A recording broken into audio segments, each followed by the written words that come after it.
A Petri net, named after Carl Adam Petri, who introduced it in his doctoral dissertation in 1962, is a mathematical modeling tool used in various fields such as computer science, systems engineering, and operations research. It's particularly effective for modeling and analyzing the flow of information and control in systems, especially where concurrent, asynchronous, and distributed aspects are involved.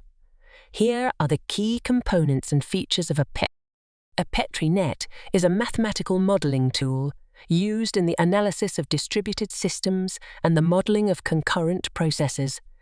It consists of places presented by circles, transitions represented by rectangles or bars, and arcs that connect places to transitions and vice versa.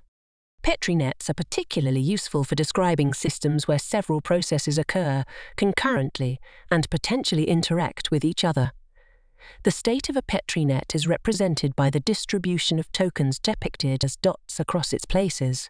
These tokens flow through the network according to the net's transition rules, simulating the dynamic behavior of the system being modeled.